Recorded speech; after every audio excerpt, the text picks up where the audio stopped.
Mendel আৰু মেণ্ডেলৰ পৰীক্ষাসমূহৰ বিষয়ে অলপ ডিটেইলছ কম, তো তোমালোকে মনোযোগেৰে শুনিবা। মোৰাভিয়াৰ চিলিচিয়ান গাঁৱৰ এটি দুখীয়া পৰিয়ালত 1822 খ্ৰীষ্টাব্দত গ্ৰেগৰ জোহান মেণ্ডেলৰ জন্ম হৈছিল। আৰ্থিক দুৰ্বলতাৰ কাৰণে 18 বছৰ বয়সতে হাইস্কুল শিক্ষা সমাপ্ত কৰি 1843 খ্ৰীষ্টাব্দত এওঁ বৰুণৰ ছেইণ্ট থমাছ চাৰ্চত ধৰ্মযাজকৰ কামত যোগ দিছিল।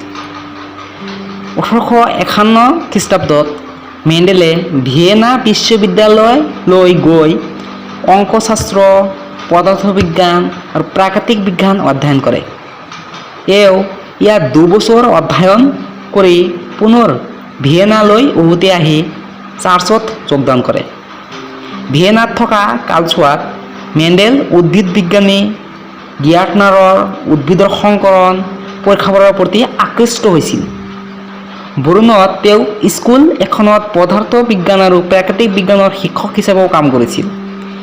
এই সময়ছোৱাতে 1856 চনৰ পৰা 1865 চনলৈ এক গীৰ্জাৰ বাগিচাতে মটৰ মাহৰ ওপৰত সংকৰণৰ পৰীক্ষাবোৰ চলাই অভূতপূৰ্ব সাফল্য অৰ্জন কৰিছিল আৰু 1866 খ্ৰীষ্টাব্দত তেওঁৰ সংকৰণৰ পৰীক্ষাবোৰৰ ফলাফলবোৰ বৰুণৰ নেচাৰেল হিষ্ট্ৰী ছ'চাইটিৰ বছৰেকীয়া প্ৰতিবেদনত প্ৰকাশ কৰিছিল।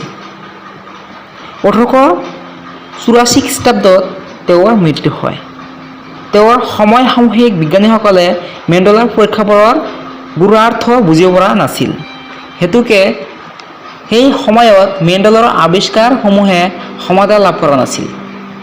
মেণ্ডেলৰ বংশগতিৰ সূত্ৰবোৰ আধুনিক বংশগতি বিজ্ঞানৰ ভেটি আৰু সেয়েহে মেণ্ডেলক বংশগতি বিজ্ঞানৰ জনক বুলি কোৱা হয়।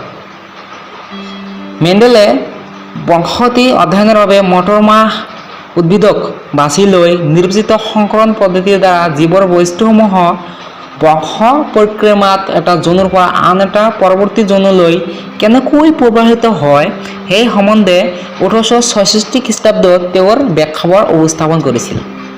মেণ্ডেলে সংকৰণ পৰীক্ষা চলাবৰ বাবে 120 বৰ্গফুটৰ এখন বাগিচা পাইছিল।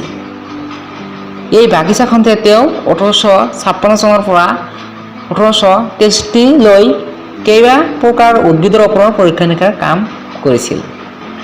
তো মেণ্ডেলৰ বিষয়ে এইখিনি ডিটেইলছ তোমালোকক আগবঢ়ালোঁ। যদি ভাল লাগে ভিডিঅ'খন লাইক, কমেণ্ট আৰু শ্বেয়াৰ কৰিব। আৰু নেক্সট ভিডিঅ' তোমালোকে কাৰ ওপৰত জানিব খোজা নিশ্চয় কমেণ্টত জনাবা, মই ৱেইট কৰিম। Thank U.